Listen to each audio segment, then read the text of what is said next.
विरुद्ध आहार अर्थात रॉन्ग फूड कॉम्बिनेशंस, जो कि किसी परिस्थितिवश भी गलत हो सकते हैं, किसी के संयोगवश भी गलत हो सकते हैं, संस्कारवश भी गलत हो सकते हैं।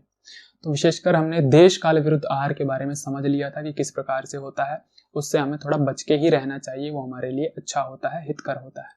और ऐसे ही आहार का सेवन करना चाहिए जो कि विरुद्ध ना हो। आज हम कुछ और विरुद्ध आहार के बारे में समझेंगे। खास करके आज हम मात्रा विरुद्ध, अग्नि विरुद्ध और दोष विरुद्ध आहार के बारे में जानेंगे कि किस प्रकार से ये विरुद्ध होते हैं। आइए तो वीडियो को शुरू करते हैं। सादर प्रणाम, मैं विशाल एक बार पुनः स्वागत करता हूं आपका अपने यूट्यूब चैनल सनातन मार्ग पर। देश काल विरुद्ध आहार के बारे में हमने समझ लिया था। आज हम समझेंगे अग्नि, मात्रा और दोष विरुद्ध आहार क्या होते हैं। तो उसमें सबसे पहला आता है अग्नि विरुद्ध। अग्नि विरुद्ध अर्थात जो कि नाम से ही समझ में आ रहा होगा कि अग्नि के विरुद्ध। अग्नि विशेषकर 4 प्रकार की बताई जाती है आयुर्वेद के अंदर। सबसे पहली सम अग्नि। सम का अर्थात जो कि बैलेंस मेटाबॉलिज्म, कुछ भी डिस्टर्ब नहीं करती है, अच्छे से खाने को पचा देती है, जो अच्छे से मल का निष्कासन करा देती है और सप्त धातुओं की आराम से पुष्टि करती है, उसे कहा जाता है सम अग्नि। सम अग्नि बिल्कुल बैलेंस होती है, इसमें बहुत ज्यादा छेड़छाड़ नहीं होती है। फिर आती है विषम अग्नि। विषम जो कि वायु की डोमिनेंसी के कारण में होती है। जैसे एक दिया है या आग है, उसके ऊपर जब हवा चलती है तो कई बार ऐसा लगता है कि वो बुझ जाएगी, कई बार ऐसा लगता है कि बहुत तेज हो गई, यानी फड़फड़ाती है आग। तो ठीक इसी प्रकार से जो हमारी अग्नि यानी कि पाचन अग्नि है, उसमें जब वायु की डोमिनेंसी हो जाती है तो कई बार तो उसे बहुत अच्छा कर देती है और कई बार बिल्कुल मंद कर देती है। तो आपने देखा होगा कि किसी किसी व्यक्ति का ऐसा होता है कि किसी किसी दिन तो बहुत भारी से भारी भोजन भी वो पचा लेता है, किसी दिन हल्के से हल्के भोजन में भी पेट खराब हो जाता है। तो ये होती है विषम अग्नि, जो कि बहुत ज्यादा कई बार अग्नि बढ़ जाए तो अग्नि को तेज कर देती है, और फिर वायु बहुत ज्यादा या कई बार बहुत कम हो जाए तो उसको विषम करके फिर मंद कर देती है। इस तरह से विषम अग्नि होती है। फिर उसके बाद आती है मंद अग्नि। मंद अग्नि का अर्थात होता है जो कि कफ की डोमिनेंसी के कारण में होती है। अग्नि का बिल्कुल कमजोर होना, समझ लीजिए गीली घास का जलना। तो गीली घास कैसे जलती है? सुलगते हुए जलती है, बिल्कुल तेज ज्वाला में वो नहीं जलती है। सूखी घास तेज जलती है। ठीक इसी प्रकार से जो गीली घास होती है काफी धुआं देते हुए और बिल्कुल धीमे धीमे जलती है। ठीक इसी प्रकार से कफ की अधिकता हो जाने के कारण हमारी जो अग्नि है मंद हो जाती है और भोजन का पाचन अच्छे से नहीं हो पाता है। फिर उसके बाद होती है एक तीक्ष्ण अग्नि, यानी कि जिसे भस्म अग्नि भी कहा जाता है। चीजें उसमें भस्म हो जाती हैं। बहुत तेज आग में आप छोटे छोटे तिनके डालेंगे तो क्या होगा उनका? वो बिल्कुल आग में जाने से पहले ही भस्म हो जाते हैं, जल के राख हो जाते हैं। तो ठीक इसी प्रकार से भस्म अग्नि भी होती है, जिसे तीक्ष्ण अग्नि भी कहा जाता है। तो उसमें भोजन की डिमांड बहुत ज्यादा होती है, भारी से भारी भोजन उसमें करना पड़ता है उसको शांत करने के लिए। तो वो भी कुछ ज्यादा ही एडवांस अग्नि हो जाती है, वो भी एक समस्या का कारण बनती है। तो इन सभी अग्नियों के विरुद्ध जब हम भोजन करते हैं, जैसे फॉर एन एग्जाम्पल जो भस्म अग्नि है, तीक्ष्ण अग्नि है, उसको हम हल्का भोजन दे देंगे, जैसे बहुत तेज आग को छोटा सा तिनका दे देंगे, क्या होगा? वो दूर से ही भस्म हो जाएगा। तो आग फिर और ज्यादा डिमांड करेगी, और कुछ लाओ, नहीं तो इधर उधर की हर चीज जला देंगे। लेकिन जब उस अग्नि में हम एक चीज सोचिए कि गीली लकड़ी डाल दें, गीली लकड़ी जल्दी से जलेगी नहीं, तो अग्नि एक बार कमजोर पड़ जाएगी। पहले अच्छे से उसका पानी सुखाएगी, फिर उसको जलाएगी, कुछ देर का लिए हमें समय मिल जाएगा, टाइम मिल जाएगा और मटेरियल उसको देने के लिए।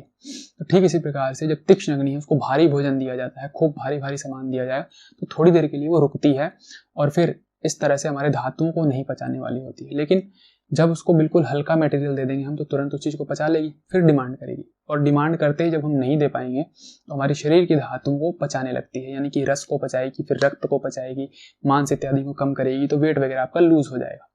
तो इस तरह से भस्म अग्नि के विरुद्ध जब हम खाना देते हैं तो उसे विरुद्ध अग्नि विरुद्ध कहा जाता है।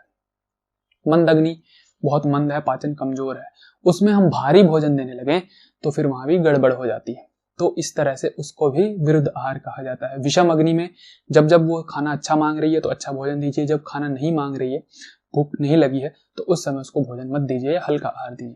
तो इस तरह से विषम अग्नि को कंट्रोल किया जाता है। सम अग्नि सम ही होती है, उसमें बैलेंस चीजें चलती है, ना बहुत ज्यादा भारी दिया जाता है ना बहुत ज्यादा हल्का, बिल्कुल मैनेज करके सब कुछ काम चलता है।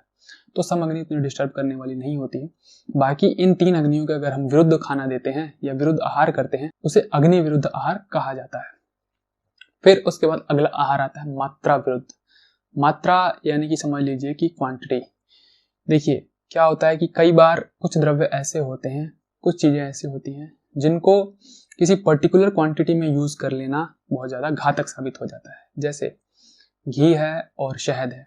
घी और शहद ऐसे तो कोई दिक्कत नहीं देते, अकेले भी दिक्कत नहीं देते, साथ में भी दिक्कत नहीं देते, परंतु जब बराबर मात्रा में घी हो जाए और बराबर मात्रा में शहद हो जाए तो ये विष का काम करते हैं और इसे कहा जाता है मात्रा विरुद्ध या कहेंगे संयोग विरुद्ध। संयोग अर्थात कोइंसिडेंस, कि हमें मालूम नहीं था कि यह मात्रा मिला देने से कुछ विषकर हो जाएगा या कहें कि गलत प्रभाव देने वाला हो जाएगा, तो इसे संयोग विरुद्ध या मात्रा विरुद्ध कहा जाता है। तो कभी भी शहद को घी के साथ समान मात्रा में नहीं प्रयोग करना चाहिए। हाँ, इसको अलग अलग मात्रा में प्रयोग किया जाता है, जैसे 1 चम्मच शहद होगा तो 2 चम्मच घी, या 1 चम्मच घी होगा तो 2 चम्मच शहद। इस तरह से विषम मात्रा में इसका प्रयोग कई बीमारियों में लाभकर होता है। ठीक इसी प्रकार से एक और मान्यता है कि जो तिल का तेल है उसके साथ भी समान मात्रा में मधु या शहद का प्रयोग नहीं करना चाहिए, वो भी घातक होता है या अच्छा नहीं माना जाता। तो इस तरह से इसे कहा जाता है मात्रा विरुद्ध आहार या संयोग विरुद्ध आहार। फिर आता है दोष विरुद्ध आहार। दोष विरुद्ध अर्थात कि जो वात पित्त कफ 3 प्रकार के दोष होते हैं और हर एक व्यक्ति का शरीर अलग अलग दोषों से युक्त होता है, या कहें कि अलग अलग दोषों की डोमिनेंसी होती है। हर एक व्यक्ति का शरीर अलग अलग प्रकार का होता है, वातज पित्तज कफज, या 2 प्रकार के भी हो सकते हैं, वात पित्त मिक्स हो सकता है, वात कफ मिक्स हो सकता है। तो ये सब अगर आप जानना चाहते हैं तो इसकी भी डिटेल वीडियो आपको मिल जाएगी कि किस प्रकार का आपका शरीर है, वो आप देख सकते हैं। तो अपने प्रकृति के हिसाब से या दोष की जो प्रकृति होती है उस हिसाब से अगर आप भोजन नहीं करते हैं या उनके समान गुण वाले भोजन करते हैं, जैसे मान लीजिए फॉर एन एग्जांपल वातज शरीर है आपका, वातज शरीर में खास करके क्या होता है, ड्राइनेस होती है, रुक्षता होती है, लघुता हल्कापन होता है, शरीर थोड़ा कमजोर दुबला पतला होता है। तो इस प्रकार का शरीर है और वात दोष उसमें डोमिनेंट है, तब ये लक्षण दिखाई दे रहे हैं। और वात दोष के समान गुण वाले चीजें आप सेवन करेंगे, जैसे और ड्राई चीजें खाने लगेंगे और हल्की चीजें खाने लगेंगे, साथ ही साथ और ऐसी चीजें जो वायु की वृद्धि करने वाली हो, बासी बासी चीजें होती हैं, शीतल चीजें ठंडी चीजें खाने लगेंगे तो और ज्यादा वायु की वृद्धि करने वाली हो तथा आपके दोष के विरुद्ध हो जाएगा और उसे भड़काने वाला हो जाएगा। अब इसका सेवन कैसे करना है कि वायु के अगेंस्ट में आपको काम करना है। जैसे वायु का नेचर ड्राइनेस है, ठंडा है और हल्का है, आपको उसका उल्टा सेवन करना है। ड्राइनेस का उल्टा आपको चिकनी चीजें खानी है, यानी कि स्निग्धता उसमें लानी है। फिर उसका नेचर हल्का है तो थोड़ी भारी चीजें खानी है, उसमें थोड़ा हैवीपन लाना है। फिर उसका नेचर शीतलता है, ठंडा है, तो आपको गर्म चीजें खानी है। तो तीनों से वात दोष बैलेंस हो जाएगा। तो इस प्रकार से जब आप करते हैं तो ये विरुद्ध नहीं होता है, परंतु अपनी नेचर के साथ में ही करते हैं, यानी कि जैसे जो दोष है उसको और बढ़ाने वाली चीजें सेवन करते हैं, तो यह दोष विरुद्ध आहार के अंदर आता है। फिर आता है सात्मय विरुद्ध। सात्मय का अर्थात होता है एक प्रकार से शरीर का अडॉप्ट कर लेना। मान लीजिए कोई वात प्रकृति का व्यक्ति है या रुक्ष प्रदेश में रहने वाला व्यक्ति है, उसको क्या है कि गर्म तीखी चीजें उसके बॉडी ने अडॉप्ट कर ली है, वो वायु को नहीं बढ़ाती है, वो उसको सात्मय हो गई है। जैसे किसी व्यक्ति को गरम गरम चीजें खाना, तीखी चीजें खाना, इससे पित्त नहीं बढ़ता है, इससे वायु नहीं उसकी दिक्कत होती, कोई दिक्कत नहीं होती, गर्मी उसके शरीर में नहीं बढ़ती है। तो इस तरह की चीजें जब होती है उसके शरीर में तो वो कहलाता है सात्मय। सात्मय अर्थात कि उसकी बॉडी ने अडॉप्ट कर लिया है उस चीज को धीरे धीरे समय के अनुसार। खराब चीज तो है वो उसके लिए, बट उसकी बॉडी अडॉप्ट कर चुकी है। अब उसके वो विरुद्ध सेवन करेगा, यानी जो उसकी बॉडी ने अडॉप्ट कर लिया है उसके अगेंस्ट जब उसका सेवन करेगा, वो ठंडी चीजें खाएगा तो उसके विरुद्ध होगी, क्योंकि जो अडॉप्शन है बॉडी की अब वैसा ही उसको चलना पड़ेगा। कोई शीतल प्रदेश में रहते रहते बिना कपड़ों के ही बर्फ वगैरह में रहने का आदी हो गया है, इस तरह की जो सिचुएशन में वो रहने का आदी हो गया है, तो अब क्या होगा कि अब वो वापस जब रुक्ष या उष्ण प्रदेश में आएगा तो उसके लिए सही नहीं होगा, अच्छा नहीं होगा, क्योंकि उसकी बॉडी ने वहाँ की जो एनवायरनमेंट है उसे अडॉप्ट कर लिया है। तो ठीक इसी प्रकार से कुछ लोग ऐसे होते हैं जिनको दारू शराब वगैरह पीने से भी कुछ नहीं होता जल्दी से, या कहें कि कुछ तीखा तला खूब ज़्यादा मिर्च मसाला ये सब खाने से भी पित्त की कभी वृद्धि नहीं होती, एसिडिटी नहीं होती, तो ये सब उसकी बॉडी की एडॉप्शन होती है। तो उन लोगों को फिर अब वो तीखा तले पे ही जिंदा रहना पड़ेगा, जो दूसरी चीज़ें होती हैं उनके विरुद्ध हो जाती हैं। तो इस तरह के व्यक्तियों को अपनी प्रकृति पहचान करके, अपनी स्थिति पहचान करके, देश काल परिस्थिति देख करके सभी आहार का चुनाव करना चाहिए। अपने आसपास की ही जगहों के आहार का हमें सेवन अधिक करना चाहिए। बहुत दूर दूर से जो अलग प्रदेश से अलग देश से आए हुए जो भोजन होते हैं बहुत ज़्यादा उन पर हमें ध्यान नहीं देना चाहिए, क्योंकि हमारी प्रकृति के अनुकूल ही हमारा भोजन होता है।